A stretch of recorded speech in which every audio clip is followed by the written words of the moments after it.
I don't know what I want to do with my life anymore. Nothing makes sense, and I have no idea where I am. The only thing I know for sure is I'm still married, I think.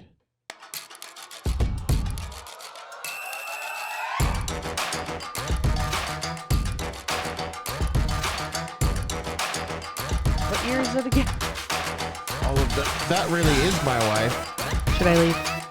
And we're going to roll an intro I haven't made yet, but hopefully it looks good. Your voice changes when you do that. Still married, I think. Oh my gosh. What is up, guys? My name's Jeff. That's Kim. We are My Wife Still Likes Me. How are you? Confused by that statement. Why are you confused by that statement?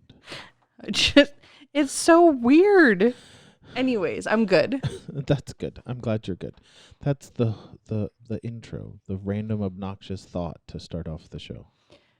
How is that different than any of your other thoughts? These are organized. I don't know. So goals. In marriage, we think that you need to have some sense of direction. Yes. Like, you don't just get married and then happily ever after. I mean, to an extent, you should be, my opinion, you should be married to someone you like. Love is necessary, but if you don't like them anymore, it's kind of difficult. Yes. But we agree that since we've put these things out there, and I think they're great stories, we did not want to stay in our 800 square foot 2-bedroom apartment forever. And we're in the process of moving again for major career choices outside of the show, things we can talk about later. But goals, this is a series. We're going to do this for a couple more episodes, but specifically goals of taking an honest look at where you're at as a couple and as individuals so that we can pick a direction and where we want to go. So what does that look like? And we'll do that. We forgot the question. I forget the question all the time. So hold on. We're going to talk about goals in a minute. The first Time out. We're going to ask the question. You know, do you have squirrel moments this often in your show? Yeah. Okay. All the time. I mean, Ask you them. you have them all the time normally, so I just was curious. Yeah.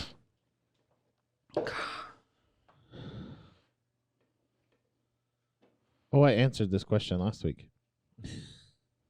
If you could take away the negative health effects of one food or other item, what would it be and how much would you use it? Pizza. All the time. You would live off of pizza. I would live on. I did for a while. I know. Arguably, I still do. What are you having for dinner? Pizza. Go ahead. I don't know. You don't know. Sugar? Probably sugar, because I bake a lot, and I love baking, and so, pardon, we're giving parent eyes. No, you are not doing... Go. Upstairs. Go. We're going to edit this out. I told you to take a charger upstairs an hour ago. Oh, well. Share with your sisters. Anyway. And go. If you could take away the negative health effects of one food, what would it be and why? I would probably say sugar. That's more of a food group, but I like to bake. She's good at it, too. I have proof. I love to bake, and I love sweets. It's so bad. And unfortunately, my children have gained my sweet tooth. But, you know, I love sweets. I really do. But man, it does not agree with my waistline. I swear the older I get, the more I'm like, do I really want this today? I want that every day. I know. My doctor told me I'm on a diet. I can eat whatever I want. I just can't eat all of it. Because fair. For a long time, I thought the Papa John's medium pizza was a personal sized. I'm down to 2 or 3 pieces now when we eat pizza. And it's only once a week. Which, yeah. Sorry, you're creaking. I Squirrel. think we forgot to put the cover away. Anyway. I forgot to put the goals. So part of a series and picking goals, you need to know where you're at in life and being honest about it. Like several times, and hearing conversations with some of the younger couples. That sounds weird to say. The younger couples that come and talk to us and are like, well, I've got this and I got this and I got this. And I'm like, that's great. But your eyeballs are barely above the level of your credit card debt. Oh gosh, And yes. life feels like it's going okay. But when you sit down by yourself or with your spouse in your living room when nobody else is paying attention, are you really okay with where you're at? And are you having an honest look at where you're at? And we've had those conversations. I'm trying to remember the one we wanted to talk about, and I can't remember it.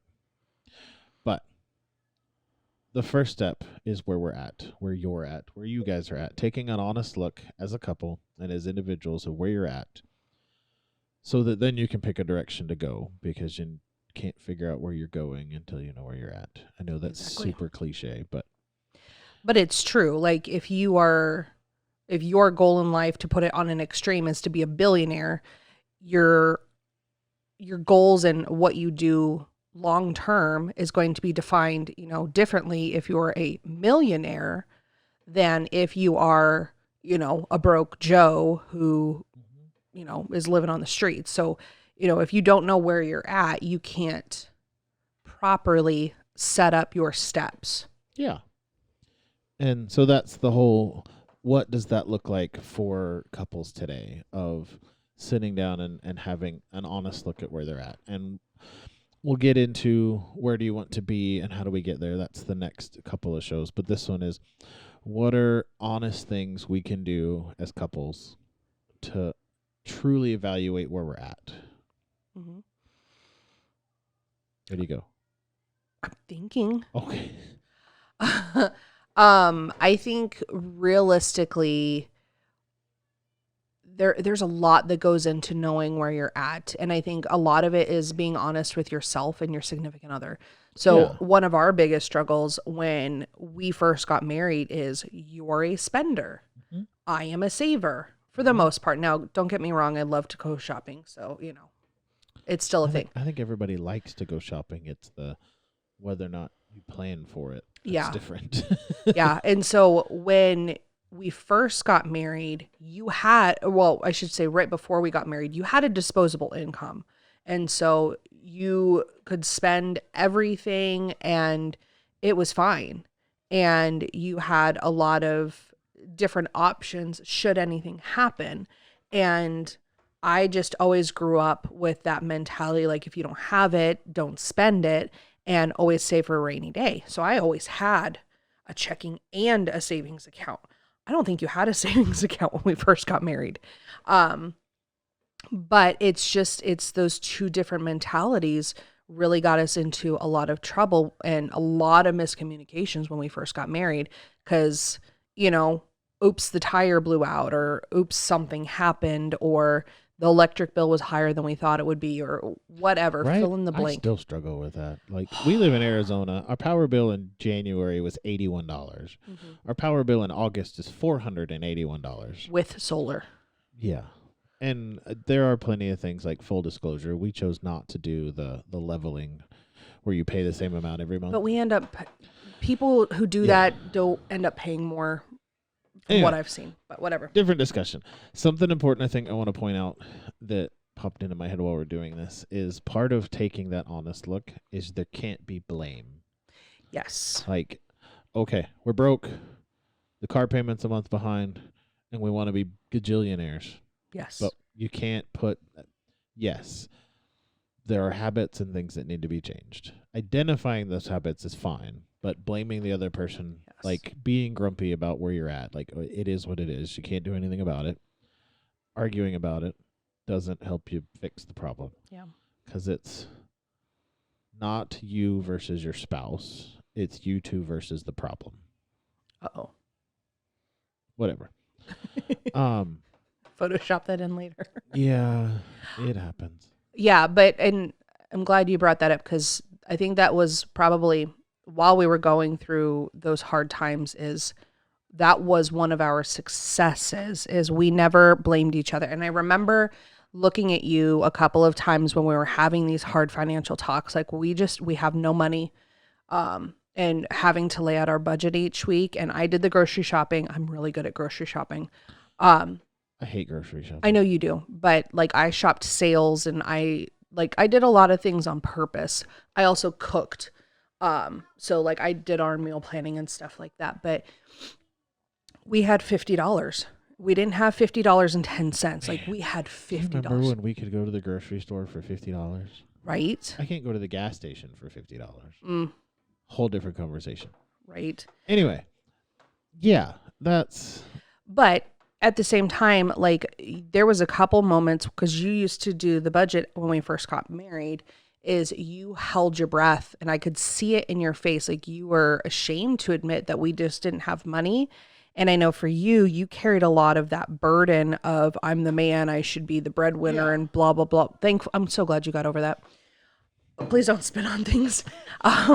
But you held your breath and I could see the brokenness in your face and you were like mentally preparing yourself for me to just accost you and just berate you. And when it didn't come, because my thought was always, we're in this together. We are making money and we also run our finances together. So it was never, I know some people do it differently, but for us, we've always chosen to do things together, joint bank account and everything. But I think that was a positive point in our marriage is, yeah, we're broke. There's not anything that we can do about the past is the past. The choices have been made. How do we go forward from here?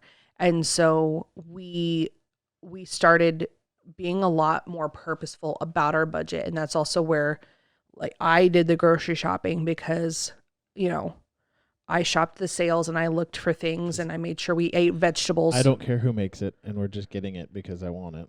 Yeah. Like macaroni and cheese, for example. Everybody and their mother knows that Kroger macaroni and cheese is 50 cents and Kraft macaroni and cheese is $1.25.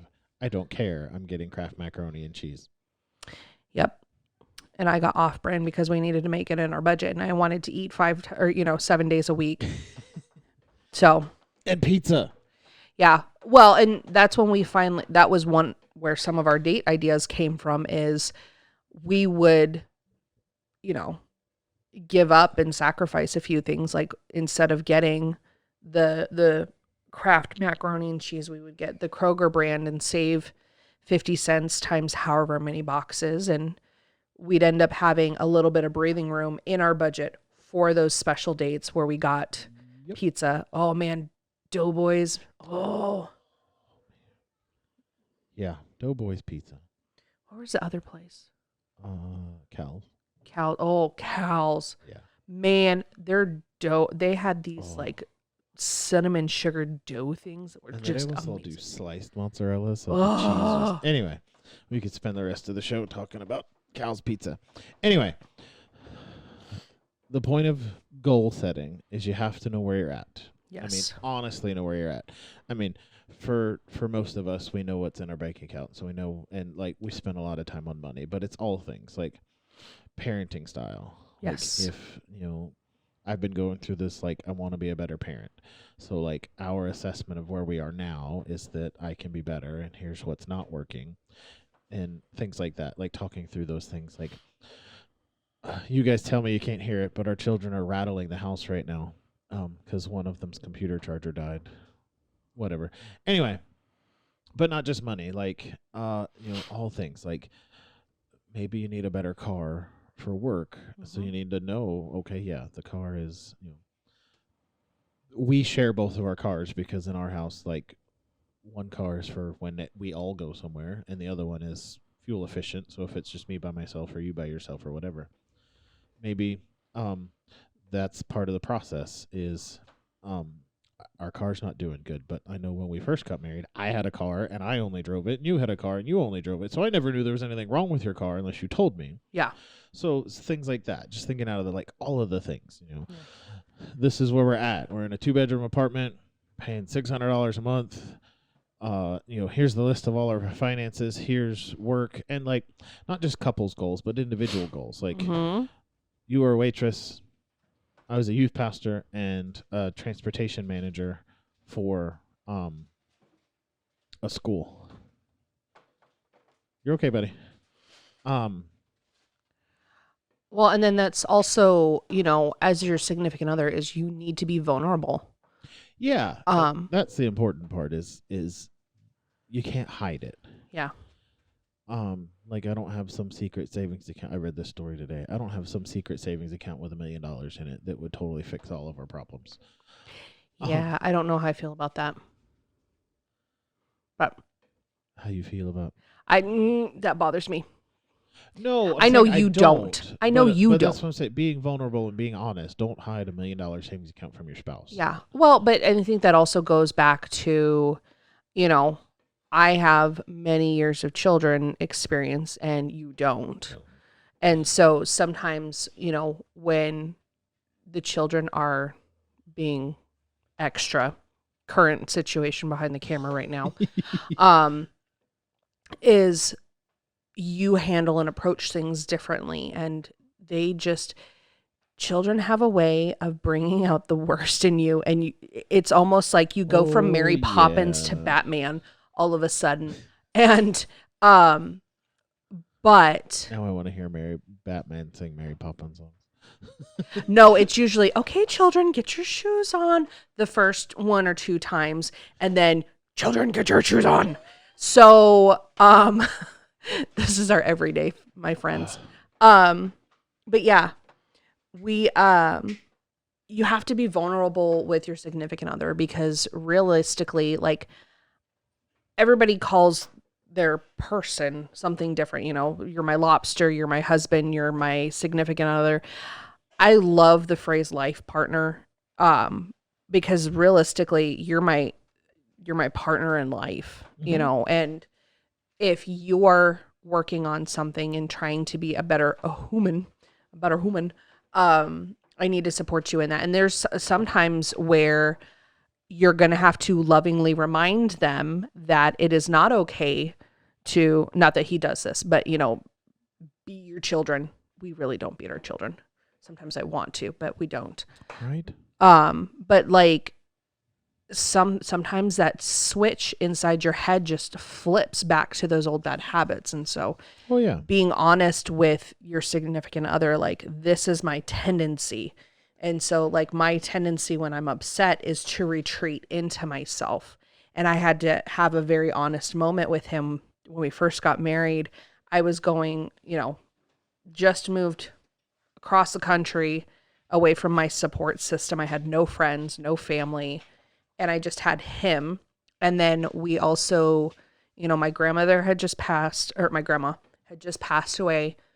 And, it was looking like my grandpa was getting ready to pass right behind her, and no job. It was just all of these things kind of hit me at once.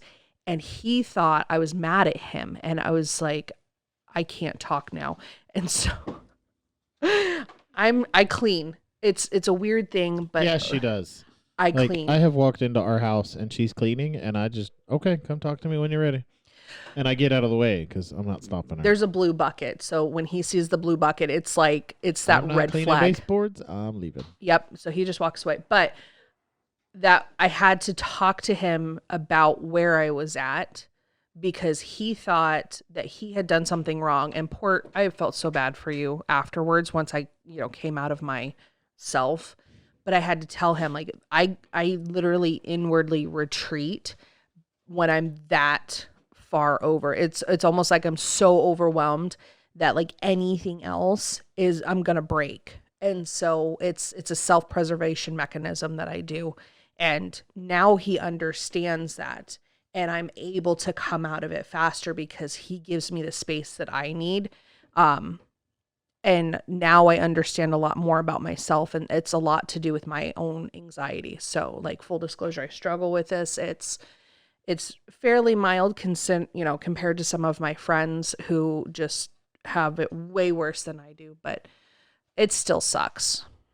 So now you understand this about me. But that's why it's important to know where you're at, Yeah, because you got to establish that baseline. I agree. Establish the baseline. Don't blame each other. Go Yep. on the date we suggested you go on last week and talk about where you're at, and other things that we'll talk about in the next one. Dating life, if you're married or single. If you're married or dating, pre-married, whatever. Finances, how to parent, what you want to be in life. Like, we're going to talk about some of that stuff. All the things that you probably should have talked about in pre-marriage counseling are things to work on that where you're going, right? Where you're at now and how to get there. Good?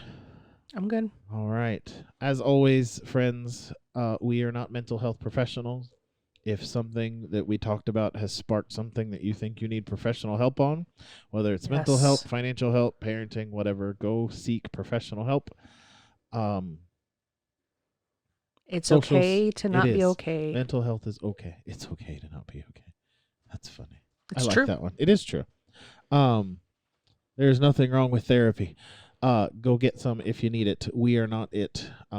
We are, at least normally, trying to be entertaining and talk about serious life topics while we're doing it. Socials at My Wife Still Likes Me and mywifestilllikesme.com. Like, comment, subscribe. Tell us what you want to talk about. Send us questions. Tell us we're horrible and we'll laugh at you. Or we might agree. Yeah, we might agree too. Yeah. Anyway, thanks guys. We'll see you.